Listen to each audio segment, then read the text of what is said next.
Mesdames et messieurs, bonsoir. Le projet de loi portant régime juridique de la presse et de la communication audiovisuelle en Côte d'Ivoire a été adopté en commission par les députés en début de ce mois. Mercredi 31 mai, il devrait être en principe en plénière à l'Assemblée toujours, mais depuis son adoption jusqu'à ce jour, les médias, les organisations professionnelles des médias et des associations de la société civile veulent faire barrage à la naissance de cette loi. Pourquoi? Nous avons appelé 4 personnalités qui sont très proches du dossier, du sujet, pour nous éclairer sur la question. Et ces personnalités, ce sont M. André Apété, bonsoir. Bonsoir. Vous êtes le directeur du cabinet du ministre de la Communication, de l'économie numérique et de la Poste. C'est bien cela? C'est bien cela, merci. Juste auprès de vous, M. César Etou, bonsoir. Bonsoir. Vous êtes journaliste et vous avez été le président, vous êtes le président du comité scientifique de rédaction du mémorandum sur les 2 projets de loi. C'est bien juste? C'est ça, oui. Ensuite, le docteur Ibrahim Koulibaly, bonsoir. Bonsoir. Vous êtes juriste et vous, directeur des affaires juridiques et de la coopération internationale au ministère de la Communication, de l'économie numérique et de la Poste. C'est ça. Ensuite, le docteur Christophe Kwame, bonsoir. Bonsoir. Vous êtes le président de l'association Civis Côte d'Ivoire. En tout cas, merci à vous d'être sur ce plateau, messieurs, pour nous éclairer sur un sujet que nous avons tous envie de comprendre parce que tout le monde en parle. Mais avant les échanges que nous allons avoir tout à l'heure, j'ai envie de poser une question. Celui qui veut prendre le risque de commencer à répondre le fait. 2004, la loi de 2004 existe. On parle de projet en 2017. Entre les deux, il y a eu des choses qui ont été faites en 2012, en 2016, en 2014. Et selon les informations que nous avons eues, vous vous étiez entendu sur l'essentiel, le minimum, mais qu'est-ce qui n'a pas marché entre-temps pour que vous ne soyez plus d'accord sur les textes qui sont allés à l'Assemblée nationale?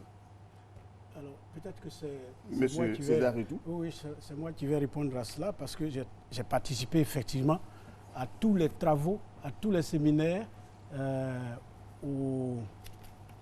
au forum qu'il y a eu à Yamoussoukro pour élaborer les nouveaux amendements à ces lois. À l'arrivée, les journalistes se sont mis en colère parce qu'ils se sentent trahis dans leurs propositions pour améliorer, dans le sens du progrès, les lois que nous avons nous-mêmes demandées. Voilà ce qui cause problème et tout le long de cette émission, on va essayer de nous entendre avec le ministère pour nous mettre d'accord qu'il faut aller encore se rencontrer, s'asseoir, discuter pour arriver à des projets consensuels. Docteur Koulibaly, avez-vous participé à ces différentes réunions, oui ou non? Comment est-ce que les choses se sont passées à votre niveau? Alors non, je n'ai pas participé à ces réunions pour la simple et bonne raison que je n'étais pas encore au ministère à cette date-là. Mais nous avons pris connaissance du dossier et du point de vue du ministère, c'est par rapport à ce qui vient d'être dit, c'est un peu d'étonnement. Un peu d'étonnement parce qu'on pense avoir fait suffisamment pour améliorer la condition des journalistes en Côte d'Ivoire et donc on ne comprend pas toute cette furie-là qui est autour de ces 2 textes-là, qui sont quand même en progrès par rapport à la situation actuelle. Docteur Kwame, vous, quelle est votre réaction par rapport à tout ce qui vient d'être dit? Alors, moi, ce que je vais dire, je pense que, premièrement, il faut qu'on balise le contexte sur lequel, pendant 1 heure, nous allons discuter. Non, ça, c'est déjà fait. C'est déjà fait. Nous allons parler des textes, c'est sûr. Oui. Nous allons parler aussi des grèves en deuxième position. Cela est clair. Mais la question est précise. Qu'est-ce qui s'est passé entre 2004 et 2017? À la lecture des 2 lois, des 2 projets de loi jumelles, la loi sur l'audiovisuel, parce qu'il s'agit de 2 lois, et la loi sur la presse, ces 2 lois sont en contradiction flagrante avec les principes directeurs qui sont exprimés, les principes sur la liberté de la presse, sur les libertés fondamentales qui sont exprimés dans le préambule de la Constitution de novembre 2017. Monsieur Apété, votre réaction, vous? Ma réaction, je note qu'il y a beaucoup d'affirmations qui sont faites. Il faudra les étayer avec des exemples très précis. Et en ce moment, nous allons répondre. Ok, nous avons le temps de le faire. Mais avant de continuer, vous allez écouter avec moi quelques réactions par rapport aux lois que vous allez nous développer tout à l'heure, vous allez nous détailler tout à l'heure. Cette loi, en elle-même, elle doit être révisitée et nous pensons qu'elle est infestée d'articles qui ne permettent pas une vraie démocratie. Dans le contexte de la libération de l'espace télévisuel, l'autorité de régulation qui est la ACA doit être une autorité suffisamment indépendante et que Or, dans le projet qui est soumis aux députés, l'exécutif est surreprésenté au niveau de l'ACA. Environ 9 membres sur 13 répondent ou bien sont redevables au gouvernement. Nous estimons que dans un contexte de libéralisation, il faut impliquer beaucoup plus les acteurs et faire l'équilibre comme au Conseil national de la presse où sur les 12 membres, vous avez à peine 2 qui représentent l'exécutif. Nous avons estimé aussi que dans le contexte de la libération de l'espace télévisuel, il faut que la question des médias de services publics, notamment audiovisuels, soit posée. La loi n'en parle pas. On garde le statu quo sur cette question. Or, pour nous, c'est une question importante. Maintenant, quand vous comprenez la loi sur la presse écrite, il y a l'article 90 qui ramène les dispositions du code pénal dans la loi et qui propose des peines d'emprisonnement allant de 1 à 5 ans. Nous estimons que c'est une disposition rétrograde. C'est en vertu de cet article 90, à l'époque c'était pas l'article 90, que les journalistes, que les 6 journalistes que vous connaissez avaient été arrêtés en début d'année. Donc l'article produisait ses effets. Mais pourquoi le prendre pour l'intégrer dans la loi? À quoi ça sert? Ça répond à quel impératif? À quelle nécessité? Voici les questions que nous nous posons. Si le texte de loi en l'état actuel est adopté en plénière, promulgué et constitue la nouvelle loi, nous aurons reculé. Voilà, très bien. Vous avez écouté ces réactions. Je voudrais commencer par vous, monsieur le directeur de cabinet. C'est évident qu'on est en train de parler de l'article 90 du projet de loi. Alors, cet article 90, les journalistes le disent très clairement, ils sont punis aveuglément. C'est ce que nous avons entendu. Que répondez-vous? Ce que je réponds est simple. L'article 90 dont l'on parle existait déjà dans la loi précédente, à l'article 69, dans les mêmes termes. Et l'article 90, il faut comprendre qu'elle est destinée aux délits extrêmes, l'apologie des crimes de guerre, l'incitation au vol, au pillage, à la discrimination raciale. Ce sont des choses qui sont répertoriées au nombre des actes qui sont qualifiés de crimes contre l'humanité. Aucun État ne peut laisser de tels délits impunis. Et je veux bien qu'on m'indique une seule législation au monde qui laisse de tels délits impunis. Cela dit, quand nous disons qu'il y a un réel progrès en termes de liberté, mais aussi de responsabilité, parce que ce sont les 2 piliers qu'il ne faut pas perdre de vue. Quand nous disons qu'il y a de réels progrès, c'est d'abord par rapport à ce qui existait déjà, et ensuite par rapport à ce qui se fait de par le monde. Parce que nous sommes un pays, nous vivons dans un monde, et nous nous comparons aux autres. Donc, l'article 90 existe dans la loi 2004. Il portait le numéro 69. L'article 90 existe dans la loi française, en l'article 23. L'article 90 existe dans la loi belge, en l'article 9. Donc, on n'est pas en train d'inventer le monde. Et c'est pourquoi nous ne comprenons pas ce lever de bouclier pour quelque chose qui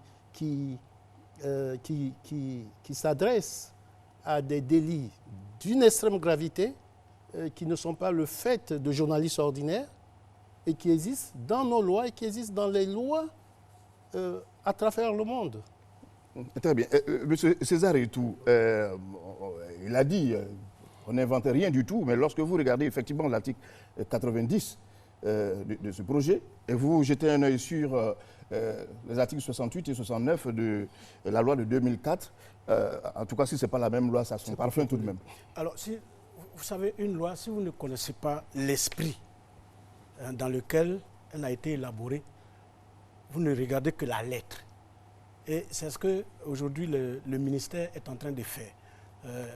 Oui, il faut considérer tout de suite que cet article existait dans la loi de 2004. Mais qu'est-ce qui s'est passé? D'abord, la loi de 2004 pose le principe de la dépénalisation des délits de presse. C'est un principe. Mais le législateur, en 2004, a introduit cet article du Code pénal de façon subtile. Voilà, de façon subtile. Peut-être que les législateurs ont été visités par un peu plus de pudeur et ils n'ont pas dévoilé comme c'est le cas aujourd'hui. Alors, ce qui nous cause problème, c'est que l'article 89 du projet de loi dit, et je cite, « La garde à vue, la détention préventive et la peine d'emprisonnement sont exclus pour les infractions commises par voie de presse. » C'est ce que nous avons demandé aux États généraux, c'est ce que nous avons demandé aux différents séminaires organisés à Grand Bassam. Mais le renvoi à cet article, à ces articles 174 et 175 du Code pénal, et le fait même de les dévoiler, vient rentrer en conflit avec le principe de la dépénalisation qui est posé. Or, nous avons demandé, et je termine là, tout le temps, que pour rentrer dans la modernité, pour qu'on soit à l'aise, quand on discute avec des pays qui sont avancés dans le domaine de la liberté de la presse, il faut enlever cette allusion au code pénal. Très bien. S'il te plaît, M. Fofana. Oui, on va aller rapidement sur la question. Monsieur le directeur de cabinet fait allusion à la France et à la Suisse.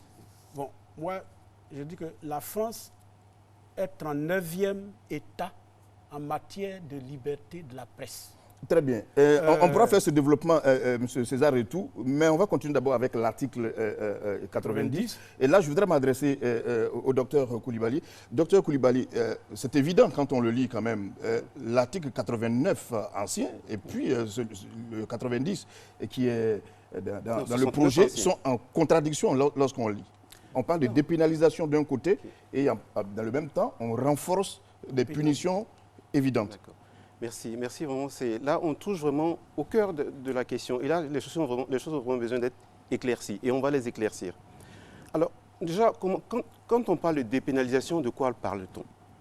Quand on prend le dictionnaire des termes juridiques, dépénaliser, en fait, ça veut dire que ce fait-là, on ne le considère plus comme une infraction. Si donner des coups et blessures aujourd'hui est une infraction, demain je vous donne des coups et blessures, ce n'est plus une infraction, on ne peut pas être poursuivi. C'est-à-dire qu'on enlève à un fait donné son caractère infractionnel. On ne peut plus le poursuivre. Maintenant, rapportons ça à la loi de 2004. Donc, l'article 68 nous parle bel et bien de dépénalisation, mais qui est limité à la peine d'emprisonnement. Mais affirmation du principe, mais suivi d'exceptions. D'accord? Lesquelles exceptions? Monsieur le directeur l'a dit tout à l'heure, c'est pour les infractions les plus graves. Incitation à la haine, incitation à porter atteinte au bien d'autrui. D'accord? Donc, et ça existait dans la loi, ça existe dans la loi de 2004. Et qu'est-ce qu'on a fait avec le projet de loi de 2016-2017? C'est-à-dire qu'on a cet article-là, désormais on l'a reporté dans la loi, mais en plus on a réduit le quantum des peines qui sont prévues. Parce qu'avant, qu'est-ce qui se passait? Lorsque on faisait une incitation à la haine, ainsi de suite, qui était suivie des faits, le journaliste, ou quiconque, parce que ça s'applique à tout le monde, était poursuivi comme l'auteur. C'est-à-dire que celui qui incite est condamné comme celui qui a commis l'infraction. C'est-à-dire qu'il pouvait aller jusqu'à la perpétuité en l'ère actuelle. D'accord? Aujourd'hui, on supprime tout ça. On dit que l'incitation soit suivie ou pas des faits, le journaliste ou quiconque n'est puni que de 1 an à 5 ans.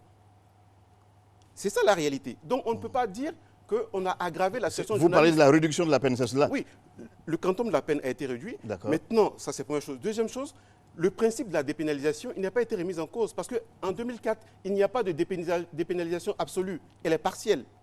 Et dans aucun pays, vous ne trouverez une dépénalisation absolue. Ça n'a pas de sens. Et donc sur ça, il faudrait qu'on soit quand même assez sérieux dans ce débat-là. Restons en Côte d'Ivoire. Dépénaliser ou non en 2004? Vraiment, il faut le dire clairement. Dépénalisation partielle. Voilà. Donc, je crois que c'est ces choses que vous n'allez pas souvent vous entendre. Docteur Coulibaly, alors pourquoi ce qui est dit dans la loi de 2004 l'article 69, et qui est accepté, vous ne l'acceptez pas aujourd'hui, la même chose en 2017? C'est Dr Kwame d'abord. Docteur Kwame. Alors, Docteur Kwame, autant pour moi. Simplement, en 2004, je n'étais pas à ce poste, donc j'aurais fait le même débat, j'aurais défendu la loi. Je voulais vous parler du contexte et de l'atteinte à la liberté d'expression en général. Le principe de l'Union africaine, qui est tiré de la charte de l'Union africaine des droits et des peuples, qui fait partie intégrante de notre Constitution, dit ceci, et je vous lis. Toute restriction à la liberté d'expression doit être imposée par la loi. On est d'accord, M. Apété me l'a répété au dernier débat que nous avons eu. Mais cette loi-là doit servir un objectif légitime et doit être nécessaire dans une société démocratique. Vous voyez, c'est-à-dire que la liberté d'expression ne peut pas être que encadrée par une loi. Mais cette loi doit prouver qu'elle doit servir un objectif légitime d'intérêt national. Je termine avec la pénalisation. Les mesures pénales, ce même document de déclaration des principes qui fait partie de notre Constitution, c'est pour cela que tout à l'heure, je voulais vous préciser le contexte dans lequel nous on agit et pourquoi on est fondé à agir ainsi. Les mesures pénales disent quoi? Les États doivent revoir toutes les restrictions pénales sur le contenu en vue d'assurer qu'elles servent un intérêt légitime dans une société démocratique. Les libertés d'expression ne devraient pas être restreintes pour des raisons d'ordre public ou de sécurité nationale, à moins qu'il n'existe un risque réel de menace imminente d'un intérêt légitime et un lien causal direct entre les menaces et l'expression. Le législateur a fait ce document en 2003. Je n'étais pas là en 2003. Aujourd'hui, je suis là en 2017. 2004, pardon. Non, le législateur a fait ce document en 2003 pour l'Union africaine, dont la Côte d'Ivoire est État partie. Nous sommes en 2017. Nous sommes d'accord avec le ministère qu'avec l'arrivée de tout ce qu'il y a comme réseaux sociaux, il faille nettoyer la loi. Mais ce principe est valable et comme par hasard, aujourd'hui, nous sommes le 25 mai. Et le 25 mai, rappelez-vous, monsieur le directeur de cabinet, c'est la date de création de l'Union africaine. Donc, ce document-là, je pense que si le ministère avait lu, le ministère aurait reculé. Et j'espère que le ministère va le lire et j'espère que le ministère va reculer et qu'on n'ira pas en plénière à l'Assemblée nationale. Monsieur Apétit. Les bras m'en tombent. Et vous me voyez sourire. Il n'y a aucune contradiction à ce que vous lisez et ce que nous faisons. Lorsqu'il y a des peines d'emprisonnement dans une loi relative à la presse, ça doit être légitimé. Vous pensez que lorsque vous incitez au vol, au pillage, vous faites l'apologie de crimes de guerre, ce n'est pas justifié? Vous avez vu dans quelle loi au monde, dites-moi, citez-moi un seul pays au monde où ces crimes ne sont pas punis. Citez-moi un seul pays au monde où ces crimes ne sont pas punis. Et puis, ce que vous appelez une disposition prise par l'Union africaine, ça concerne les pays d'Afrique. Allez-y prendre toutes les lois dans tous les pays d'Afrique, vous en verrez pire au niveau de l'article 90. Je peux ce que nous faisons, qu'il faut noter, quand nous disons que nous dépénalisons les délits de presse, dans beaucoup de pays au monde, au Sénégal, un peu partout, le délit d'offense au chef de l'État, c'est un délit qui est assorti d'une peine de prison. Ici, en Côte d'Ivoire, le délit au chef d'État n'est pas un délit qui est assorti de prison. Et on dit que cette peine, ça a été dépénalisé. Cette infraction a été dépénalisée. La diffamation envers les personnes ne peut pas donner lieu à un emprisonnement lorsque la presse est en cause par rapport à ce délit. La publication de fausses informations n'engendre pas de délit d'emprisonnement. En revanche, la loi de 2004, qui déjà les dépénalisait, les avait assortis d'amendes lourdes.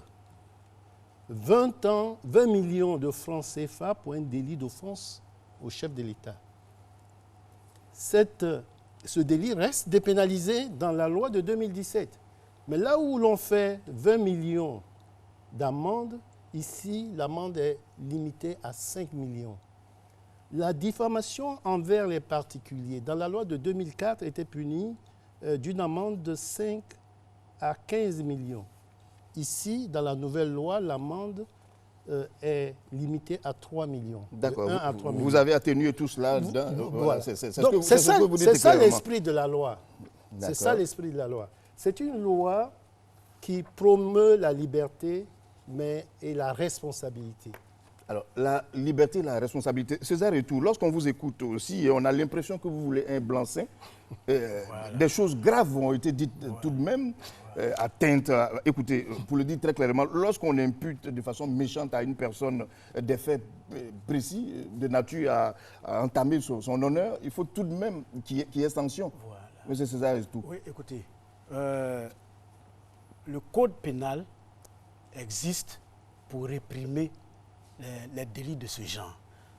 Jusqu'à maintenant, hein, M. Fofana, vous et moi, constatons qu'aucun journaliste ne sait adonner à de telles pratiques pour l'instant. C'est vrai, on a reproché beaucoup de dérapages à la presse, mais rien ne justifie qu'on aille copier le code pénal pour l'introduire dans la loi qui va régir la presse. Ou bien on choisit de dépénaliser, ou on choisit de ne pas dépénaliser. À partir de ce moment-là, le recul est clair, le ministère s'exprime clairement, et nous savons à quelle sauce les journalistes vont être mangés. Donc, tout ce qu'il dit là, tout ce que le ministère dit, ne concerne pas les journalistes. Mais aujourd'hui, on veut ramener tous les maux de la société, tous les délits de droit commun sur le dos des journalistes. Non, M. Fofana, les journalistes disent que ce n'est pas dans le cadre de l'exercice de leur profession qu'il faut ramener les délits de droit commun. Ça, ce sont des délits de droit commun. Ça n'a rien Vous aurez à la voir parole, avec ce docteur Voilà. Vous aurez la parole tout à l'heure. Docteur Koulibaly, c'est clair aussi, lorsqu'on regarde le code pénal, l'article 443, je crois qu'on le prend et on le déporte carrément dans le projet de loi. Est-ce que ce n'est pas déjà suffisant que cela reste au niveau du pénal? Pourquoi veut-on, j'ai envie de dire, cibler les journalistes avec cet article-là? Ça ressemble à cela un peu. Non, c'est pas. Je pense que là, on est en train de faire un faux débat. La chose est très claire. Est-ce que cette loi, en restant dans le code pénal, ne joue pas suffisamment son rôle? Il faut l'emmener dans la loi sur la presse, sur l'audiovisuel. Non, en cela, on essaie de simplifier et de clarifier la situation. D'accord. Parce qu'avant, la loi de 2004 renvoyait au code pénal. Ça, il faut le dire. On renvoie au code pénal donc, pour l'application aux journalistes ou quiconque lorsque ces faits-là sont commis. Aujourd'hui, on a une loi spéciale qui régit la presse. Pour éviter d'aller chercher encore dans le code pénal des règles qui s'appliqueraient aux journalistes, parce qu'elles s'appliquent aux journalistes, on a simplifié, on a déporté tout simplement cet article-là qui régit la presse dans une loi spéciale sur la presse. Donc, elle peut rester dans le code pénal, ce n'est pas ça le souci, mais on n'aura pas pour autant changé la situation des journalistes. Mais on fait œuvre de simplification quand on prend un texte du code pénal qui, je précise, s'applique aux journalistes, qu'on met dans une loi qui s'applique à la presse.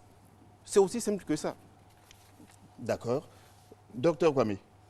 Il y a une subtilité dans l'article 99 que monsieur le ministre ne dit pas. Alors, vous voyez, monsieur le directeur de cabinet, bon, un lapsus révélateur sûrement. Quand on prend l'article 90, l'article 174 du code pénal ramené parle de quiconque. Et donc aujourd'hui, nous sommes invités dans ce débat parce que ce quiconque-là va généraliser le délit pour une loi censée régir le régime juridique de la presse à toute population, je dis bien toute population ivoirienne qui possède un compte Facebook, qui possède un compte Twitter. Et si vous prenez, vous avez un smartphone et que vous publiez quelque chose qui ressemble à une incitation, à une allégation, tout de suite, vous tombez sur le coup de la loi. Donc, pour nous, le fait qu'une loi soit censée gérer un régime juridique d'une corporation particulière et que cette loi se généralise pose déjà problème sur les libertés fondamentales. Deuxièmement, concernant le problème de la diffamation et de la réputation. Dans le document de déclaration des principes protégeant les libertés d'expression, il est même énoncé que toute personnalité publique doit tolérer beaucoup plus de critiques et les sanctions que peut subir un individu, qu'il soit journaliste ou pas, concernant ce qu'il aura dit, ces sanctions ne doivent pas entraver l'exercice du droit à la liberté d'expression, y compris les autres droits. La loi, le principe là, va plus loin en disant que les lois sur la vie privée ne doivent pas empêcher la diffusion d'informations d'intérêt public. Mais pourquoi le législateur, depuis 2003, dit cela? Un journaliste qui ne peut pas publier, après une enquête, qu'il a découvert qu'une personnalité est dans un trafic d'influence, un délit économique qu'on appelle communément la corruption, de peur qu'il tombe sur ce coup-là, parce que ce ne sera pas à lui d'intenter un procès, c'est au procureur. Donc lui ne fera qu'une dénonciation au procureur. Donc si le journaliste commence à avoir peur, si les activistes des droits de l'homme commencent à avoir peur, si même les activistes Facebook commencent à avoir peur, 1, de la prison, 2, des amendes, vous voyez que la démocratie, la transparence de la vie publique va s'en trouver touchée. Mais je vais encore plus loin. Monsieur Apete a dit tout à l'heure, nous sommes dans la mondialisation, donc il faut faire des comparaisons. Aujourd'hui, nous sommes tous d'accord qu'il faut transformer la loi. Mais comment le faire pour que d'un côté, les journalistes soient responsables, et ça j'en appelle au ministère pour plus de formation, mais de l'autre côté, il y a un équilibre entre liberté de la presse, démocratie, développement économique. Donc le débat ici, au-delà des articles, c'est le choix que certains parmi nous ici doivent faire par rapport aux ambitions du pays même, parce que ça va plus loin que le journaliste. Étant donné que la loi devient une loi générale et va toucher toute personne vivant sur le territoire, les indicateurs internationaux de bonne gouvernance, le premier indicateur de la bonne gouvernance sur les 6 indicateurs, c'est quoi? Que le président, que l'exécutif soit à l'écoute du peuple. Ce n'est même pas un indicateur chiffré, ce n'est même pas un indicateur juridique. Donc, je veux dire que ces indicateurs qui notent nos pays, qui font que nos dettes sont plus indiciées. L'eurobond, le dernier que l'État de Côte d'Ivoire a pris, c'était 6,25%. Imaginez l'emprisonnement des journalistes dernièrement, les 6 journalistes qu'on a emprisonnés. Tout de suite, vous allez prendre le crédit, il passe à 8%. Et quand il passe à 8%, qui paye? C'est le contribuable. Donc nous, représentants des citoyens, nous faisons tout de suite un lien de cause à effet sur la liberté d'expression, sur la liberté fondamentale, sur la liberté des citoyens et le développement économique. Sur la liberté des citoyens, M. Apete, ce qu'il a décrit ressemble à un abus. Il dit très clairement qu'il y a des abus. Il va jusqu'à dire quiconque. C'est ce qu'il a dit. Ça, oui, il a dit quiconque. Alors, quiconque, c'est au-delà du journaliste. Et ça est dans la loi. Bon, je veux rester. L'article 90. Oui, vous laissez M. Apete. Je veux rester très courtois. Bien sûr. En disant ceci, que nos amis se cachent du soleil avec les doigts de la main. Dans le code pénal traite de délit de presse. C'est par rapport au délit de presse que le code pénal dit quiconque par voie de presse. Donc il s'agit bien de délit de presse. Qu'il soit aujourd'hui dans la nouvelle loi ou que ce ne soit pas dans la nouvelle loi, quand il y a délit de presse, on se réfère à ça. Il faut que ce soit bien entendu, bien compris. Quand il y a délit de presse, on se réfère à ça. D'ailleurs, l'article 174 de la loi actuellement en vigueur, lorsqu'elle arrive au point de l'incitation pour pillage, apologie des crimes de guerre, il dit que ces délits-là sont punis par rapport à ce qui est dans le code pénal. Donc, on n'y échappe pas. C'est ce que j'appelle aussi la responsabilité. On n'est pas des enfants, soyons responsables. Et regardons, si nous avons des travers, regardons ça avec nos yeux.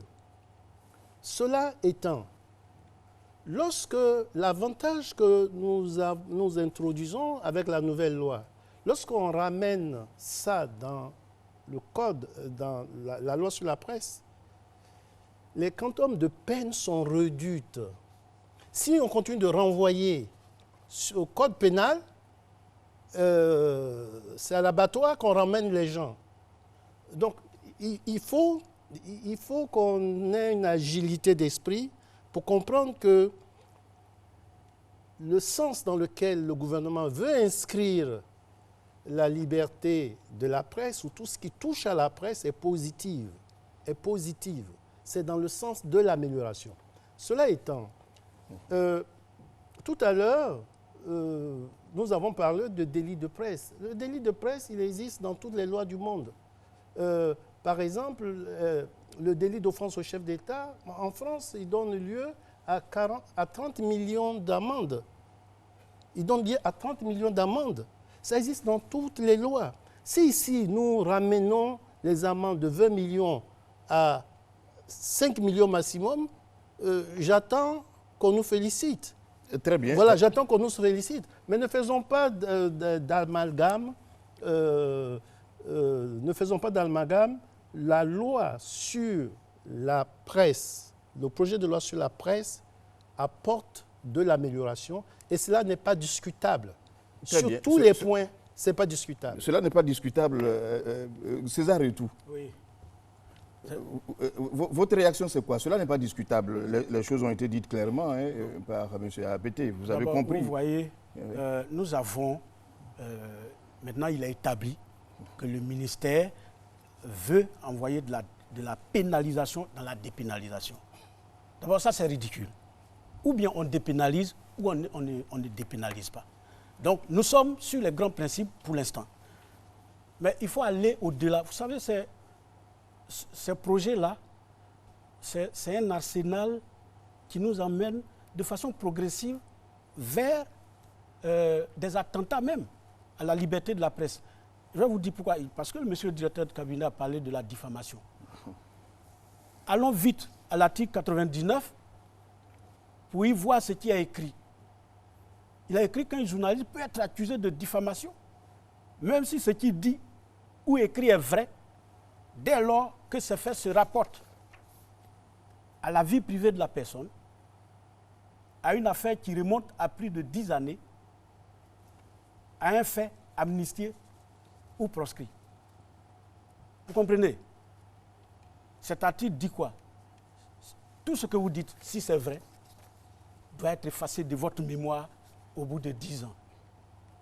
Qu'est-ce que l'État ivoirien cherche en introduisant un tel article après l'article 90? Qu'est-ce que l'État cherche? Cette disposition dit que les journalistes doivent désormais traverser l'histoire, ne plus rappeler le passé de tout événement, ne plus faire référence à un passé.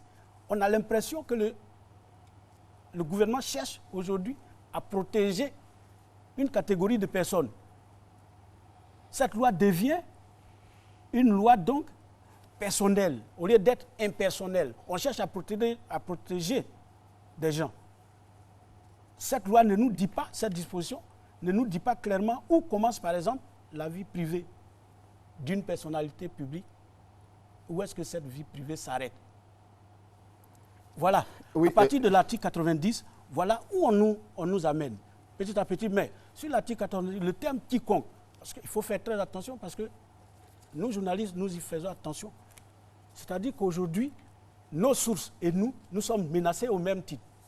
Toute personnalité qui nous accorde une interview qui ne plaît pas au pouvoir, je ne parle pas du pouvoir qui est là, ça peut être tout pouvoir, demain, cette source peut aller en prison. D'accord. Comme les journalistes. Bien entendu. Docteur Coulibaly, vous avez entendu tout de même si ce que vous dites est vrai, vous êtes conduit en prison ou arrêté parce que... expliquez-nous cela. Il y a une sorte de bizarrerie à l'intérieur lorsqu'on entend. Il n'y a pas de bizarrerie. Expliquez-nous très bien cela, parce que ce qui est vrai, c'est ce qu'on doit dire. Les faits. Donc on parle de... Il y a une série d'articles, donc il faut lire les textes dans l'ensemble. Ça commence d'abord par la définition de la diffamation. Toute imputation ou allégation d'un fait qui porte atteinte à l'honneur ou à la considération. On définit d'abord un objet. Donc ce n'est pas toute allégation, comme cela a pu être écrit, qui est pénalisée. Non, c'est l'imputation qui porte atteinte à l'honneur et à la réputation. Ça commence là. Maintenant, on nous dit que le délit de diffamation n'est pas constitué, même lorsque la véracité des faits est rapportée, lorsque ça concerne un fait de la vie privée. Oui, chacun de nous, personne publique, personne privée, a droit au respect de sa vie privée, qui m'autorise à dissimuler aux autres ce qui relève de ma vie privée. Et quand bien même je vous autorise à vous ingérer dans ma vie privée, cela ne vous autorise pas à divulguer ce qui relève de ma vie privée. Ça s'applique à tout le monde. Maintenant, quand on nous dit que dans la loi, on ne définit pas qu'est-ce qu'une personne privée, qu'est-ce qu'une publique, ça, ce n'est pas le rôle de la loi. Aujourd'hui, la jurisprudence a clairement défini les limites de la vie privée. Et on sait qu'une personne publique doit accepter une ingérence plus grande dans sa vie privée. Donc ça, ce n'est pas la loi qui va venir définir cela. Donc, que de dire qu'on ne puisse pas diffamer une personne pour un fait qui relève de sa vie privée, c'est tout à fait légitime, ça s'applique à tout le monde. Ensuite, je viens au troisième point qui concerne les faits qui ont fait l'objet d'une amnistie. Évidemment, on efface, on dit que ce fait-là, quand bien même il a existé, a fait l'objet d'une amnistie ou alors le fait est prescrit. On ne peut plus poursuivre, c'est effacé. Pourquoi venir diffamer quelqu'un si un fait qui a été amnistié? Là aussi, ça se justifie. Maintenant, sur les 10 ans, c'est ce qui pose problème. Alors, sur les 10 ans aussi, on dit beaucoup de choses qui ne sont pas vraies. Et ça a été dit tout à l'heure, mais les 10 ans, ça ne met pas en place un régime de prescription. Ça ne veut pas dire qu'au bout de 10 ans, on ne peut pas poursuivre une personne quand elle a commis un crime, si tant est que ce crime n'est pas prescrit. Dans notre système juridique, il y a des délais de prescription, des infractions. On a même des délits qui sont imprescriptibles, c'est-à-dire qu'on peut toujours poursuivre. Donc, ça ne veut pas dire qu'au-delà de 10 ans, on ne peut pas poursuivre. Mais en plus, quand vous prenez l'article 99, qu'est-ce qu'il nous dit? Le délit n'est pas constitué en cas de bonne foi. Donc, il y a quand même suffisamment de garanties. Donc, il y a l'exception de bonne foi qui bénéficie au journaliste, c'est-à-dire qu'il doit prouver qu'il n'a pas agi par animosité. Quel intérêt le public avait à accéder à cette information-là? D'accord? Il y a des garanties qui sont prises. Ensuite, il y a le délai de prescription de l'action, c'est-à-dire qu'au bout de 1 an, si la personne concernée par le fait diffamatoire n'agit pas, l'action est prescrite. Et en plus, le procureur ne pourrait même pas lui-même se saisir de cette affaire. Il faudrait que la personne porte plainte. Donc, il y en a quand même quelques garanties, un certain nombre de garanties qui encadrent cela. Et dans une société démocratique, ça s'appelle le droit à l'oubli. Maintenant, on peut discuter, est-ce que 10 ans c'est suffisant? Ça ne l'est pas. Mais toujours est-il que la logique voudrait qu'au bout d'un certain temps, on puisse, et même la mémoire naturelle, c'est comme ça, au bout d'un certain temps, on doit pouvoir passer sur un certain nombre de choses. Cela, c'est en guise de paix sociale. Parce qu'on ne va pas toujours poursuivre les gens pour des faits ou pour d'autres. Encore une fois, si c'est une infraction pénale, tant qu'elle n'est pas prescrite, on pourra toujours poursuivre la personne. Tout dépend finalement de la façon dont le journaliste va en parler. Est-ce qu'il y a une animosité personnelle? Est-ce que c'est fait de bonne foi? Donc il y a des garanties qui entourent cet article 99. Très bien. Docteur Kwame, est-ce que vous voyez ces garanties-là lorsque vous écoutez, lorsque vous lisez les textes? De toute façon, le texte va en contradiction avec le chapitre 12 de la protection de la réputation qui dit, c'est simple en 3 mots, les États doivent s'assurer que leurs lois relatives à la diffamation sont conformes aux critères ci-dessous. Et il y a 3 critères. Nul ne doit être puni pour des déclarations exactes, des opinions ou des déclarations concernant des personnalités très connues qu'il est raisonnable de faire dans les circonstances dont ils les ont faites. Les personnalités publiques doivent tolérer beaucoup de critiques et les sanctions ne doivent jamais être sévères au point d'entraver l'exercice. C'est clair, le législateur l'a fait en 2003. Et ce texte, comme je l'ai dit tout à l'heure, fait partie intégrante de notre Constitution. Donc nous voyons tout de suite que l'article 99 qui dit que même si l'information que vous donnez est exacte et qu'elle relève de la vie privée de la personne, comment est-ce qu'on fait aujourd'hui la haute autorité de la vie publique en Côte d'Ivoire veut, la loi le dit, tout le monde doit déclarer ses biens. Aujourd'hui, beaucoup de personnalités sur la liste qui sont dans le critère n'ont pas encore déclaré leurs biens. Comment vous voulez que les journalistes, les blogueurs, les activistes puissent amener la société ivoirienne à plus de transparence, pour de la bonne gouvernance, si ces éléments-là restent en l'état dans l'article 99? Et donc, nous, avec ce principe, nous allons nous saisir de toutes les autorités compétentes, comme le Conseil constitutionnel, pour bloquer cette loi, parce que ça va en contradiction avec la Constitution ivoirienne, encore une fois, je le dis. Et restons polis. Je peux comprendre que des personnalités autour de cette table ne comprennent pas notre démarche, mais je reste poli et je reste poli. Oui, et ça c'est la première règle du jeu de l'émission, et jusqu'à présent, chacun l'a respecté, tant mieux. Chacun l'a respecté, tant mieux. C'est pour cela, d'autorité, nous allons passer à un deuxième point, après avoir abordé ce que disent les textes. Oui, M. Apete, je reviendrai à vous tout à l'heure. Nous allons nous intéresser maintenant aux griefs, à autres griefs. Au-delà de l'article 90, on en a parlé, il ne nous reste plus que 10-15 minutes. On va aborder les autres points. Je vous fais cette faveur rapide et on va aborder le premier point parce que César Etou, qu'on a écouté tout à l'heure, semblait dire qu'il y a des abus en parlant, par exemple, de la AK. Il dit qu'il y a 9 représentants sur 13. Vous avez entendu, il est juste auprès de vous, de l'exécutif, et ça ne donne pas de pouvoir aux autres de réagir. Okay. Donc, je vais juste préciser que l'article 99 dont il a fait état existe in testo dans la loi de 2004. Ce n'est pas nouveau. Très bien. D'accord. Bon, ce n'est pas nouveau. Oui, c'est sûr que sur certaines choses, vous n'allez jamais vous entendre. D'autres, oui. Je l'invite. Mais déjà. On peut s'entendre. On oui. nous a dit que nous avons souhaité les États généraux et les différents séminaires de Bassam, justement pour supprimer tous ces articles qui violent même notre Constitution. J'arrive. Voilà. Donc l'article 99 dont il a fait état existe dans la loi de 2004 et ça ne viole nullement aucune règle constitutionnelle. Ça ne viole nullement aucune règle constitutionnelle. Très bien. On vous a entendu sur ces deux points. Dans tous les cas, ce ne serait pas sur ce plateau que ça va être tranché, c'est sûr. Maintenant, on va aborder le deuxième point, les griefs justifiés ou non. Par exemple, la composition de la AK. Monsieur César Etou nous parlait de l'indépendance de la AK en citant, j'ai noté, 9 représentants sur 13.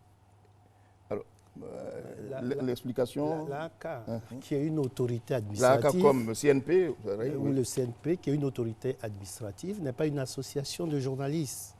Je vous donne un exemple.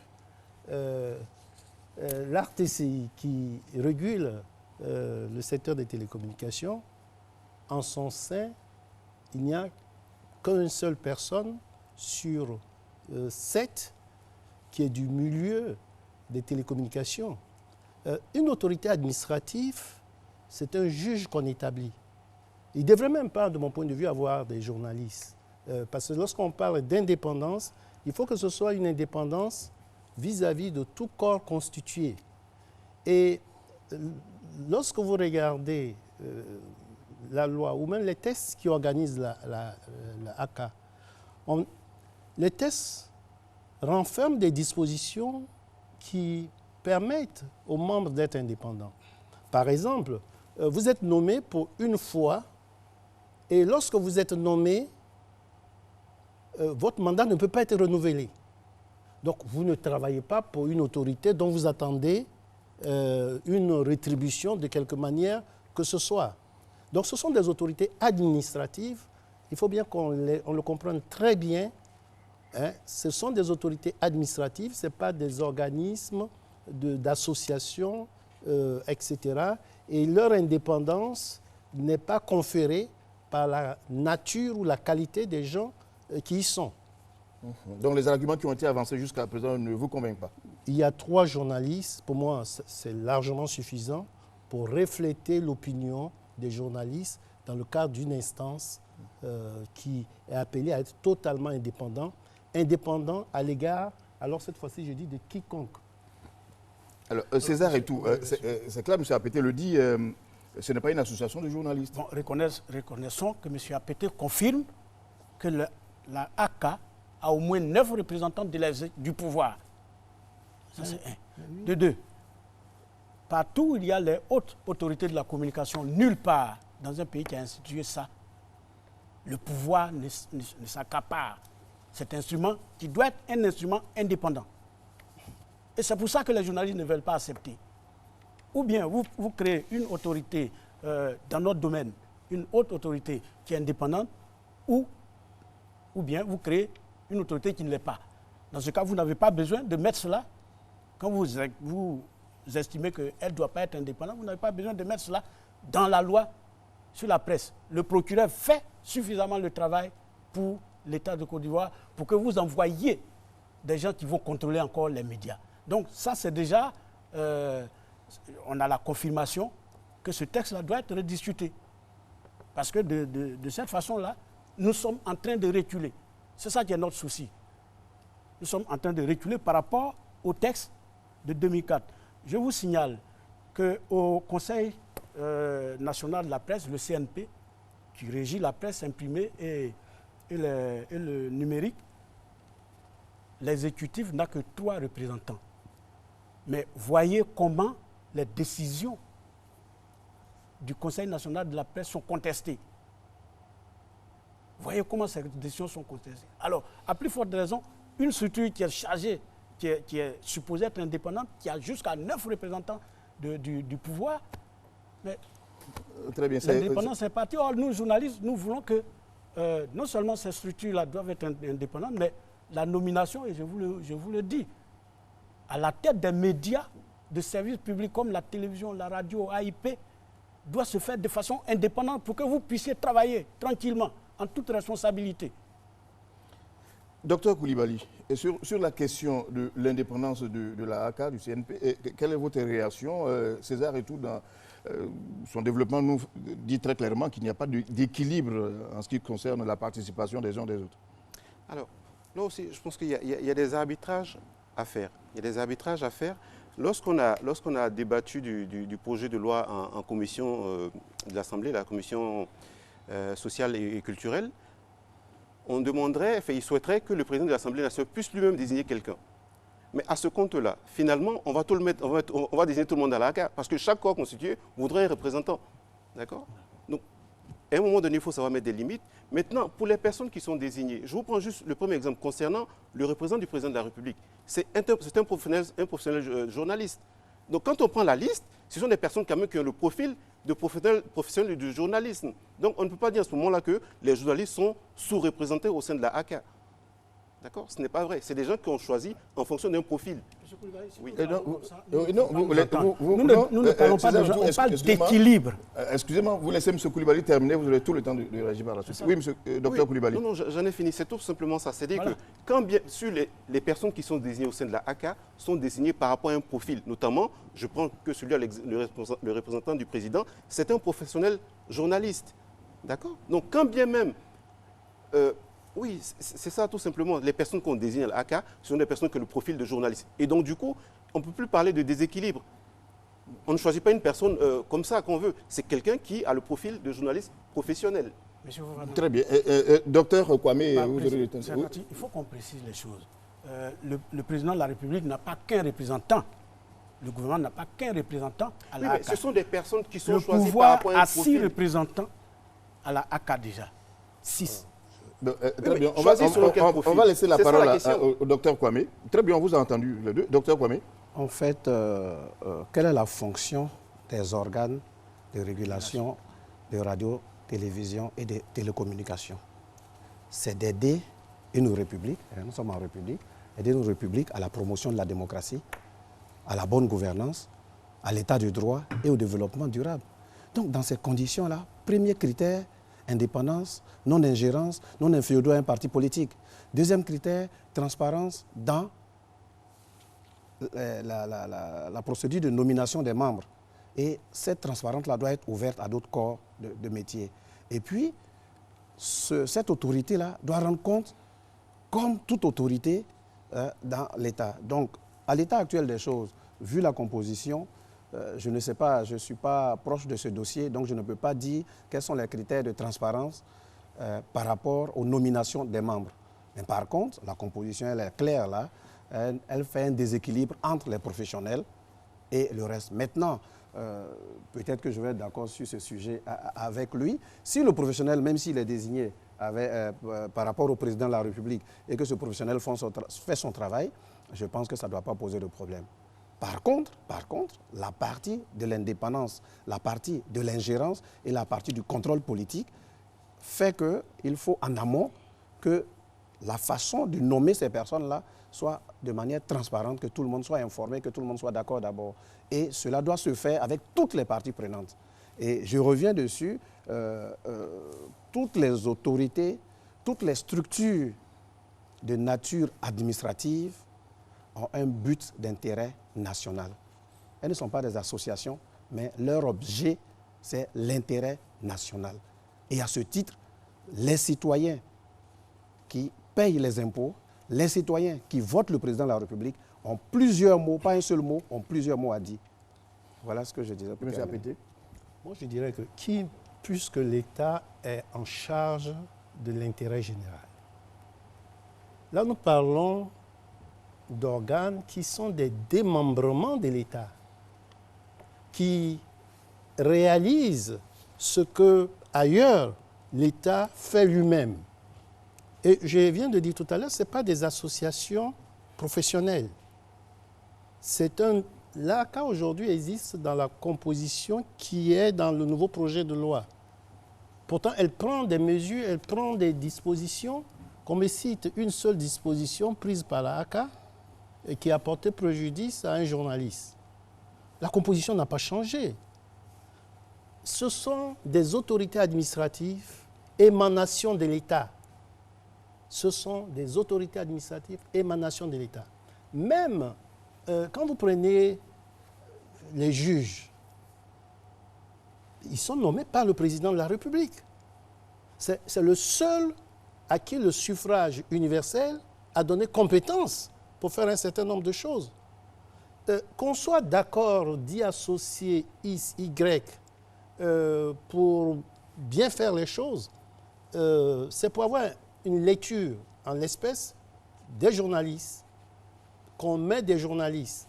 Mais la responsabilité est une responsabilité administrative qui appartient à l'État au final. César et tout. Oui, vous savez, je le répète. On aborde les 5 dernières minutes. Oui, oui. Voilà. Je parle d'équilibre. Okay? Les journalistes demandent que la AK ait une composition plus équilibrée que ce qui est là. C'est sur ce consensus qu'ils se sont quittés. Ayam Sokro.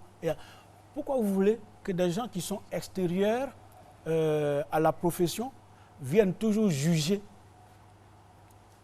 sur les professionnels du milieu? Pourquoi? Il faut bien qu'il y ait un équilibre entre ceux qui entrent pour que les jugements soient équitables. Voilà ce que les journalistes demandent. Voilà ce que les journalistes demandent. Mais vous savez, nous nous focalisons sur ces choses-là, mais il y a d'autres problèmes, hein, d'autres discussions à mener dans cette loi. Restons toujours sur l'audiovisuel. Prenez l'article 3 du nouveau projet. L'article 3, dans son alinéa premier, dit « La communication audiovisuelle est libre ». Ça, nous applaudissons. L'article 3, alinéa 2. L'alinéa 2 énonce 15 motifs suggestifs pour fermer un organe de presse.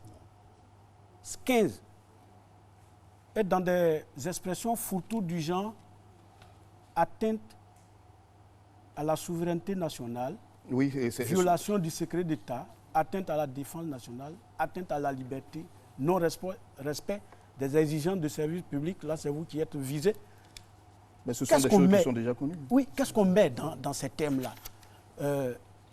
Je vous dis, c'est par des thèmes comme ça que nos 6 journalistes sont aujourd'hui en procédure à la justice. D'accord. Donc, voilà. On ne va pas développer cela sur le plateau puisque vous le dites bien. En tout cas, il ne nous reste plus que 4 minutes pour terminer complètement. Docteur Koulibaly, qu'est-ce que vous avez absolument à dire sur ce plateau avant que nous nous quittions? Alors, j'en viendrai à la loi sur la presse pour vraiment lever cet équivoque-là sur la dépénalisation. On en a beaucoup entendu parler. En Côte d'Ivoire, il n'y a jamais eu de dépénalisation absolue. C'est une dépénalisation partielle. Et le projet de loi de 2007 ne le remet pas en cause. D'accord? La dépénalisation partielle n'a pas été remise en cause. Bien plus, on a réduit le quantum des infractions, des sanctions qui sont prévues. Donc on ne peut pas venir dire que ce projet de loi-là est un recul par rapport à ce qui existait par le passé ou alors par rapport à d'autres pays. Ce n'est pas vrai. Il faut être suffisamment responsable, suffisamment véridique pour reconnaître qu'il y a un progrès qui a été fait quand même dans ce projet de loi-là.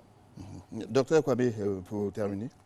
Je voulais dire que nous avons reçu hier de RSF,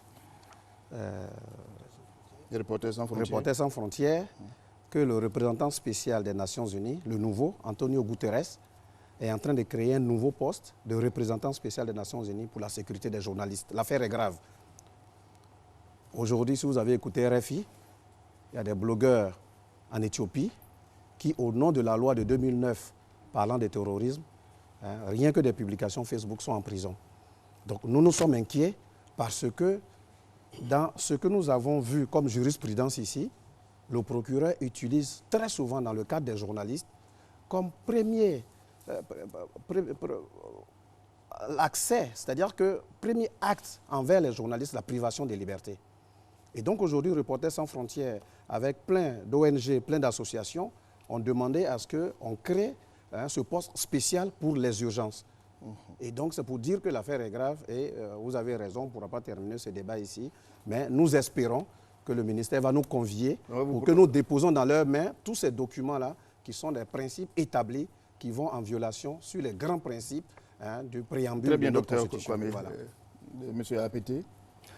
Notre ami fait allusion au pouvoir du procureur, mais le nouveau projet de loi enlève ce pouvoir au procureur puisque la la garde à vue, l'arrestation préventive est exclue de ce nouveau projet de loi.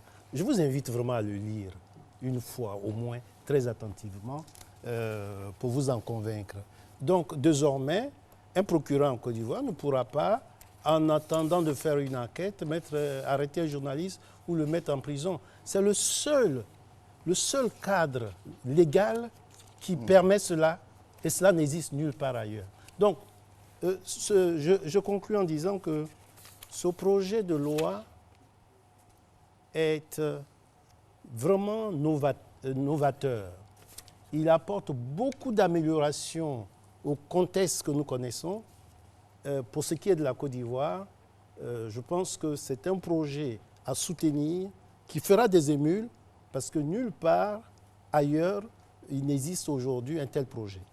Juste 30 secondes et nous terminons complètement. Moi, je voudrais juste dire que je suis chargé par toutes les organisations professionnelles des journalistes en Côte d'Ivoire de venir demander au ministère de la Communication de bien vouloir retirer ces lois pour qu'on en discute. Presque pendant 1 heure, nous avons étalé au grand jour nos divergences. Il y a quelque chose à faire. Il faut qu'on se retrouve dans un séminaire de recadrage pour que des lois plus consensuelles arrivent à l'Assemblée nationale pour la paix sociale. Merci, M. César Etou. Je rappelle que vous êtes le président du comité scientifique de rédaction du mémorandum sur les 2 projets de loi. M. André Apété, vous êtes le directeur du cabinet du ministre de la Communication, de l'économie numérique et de la Poste. Le docteur Koulibaly est lui le directeur des affaires juridiques et de la coopération internationale. Et le docteur Christophe Kwame est le président de l'association Civis Côte d'Ivoire. Merci à vous d'avoir accepté de venir sur ce plateau pour nous expliquer ce que tout le monde voulait comprendre. Le projet de loi portant régime juridique de la presse et de la communication audiovisuelle en Côte d'Ivoire qui a été adopté en commission par des députés en début de mois. Et mercredi, il devra être en plénière à l'Assemblée nationale. Merci de nous avoir suivis. Je vous souhaite une très bonne soirée sur RTI 1.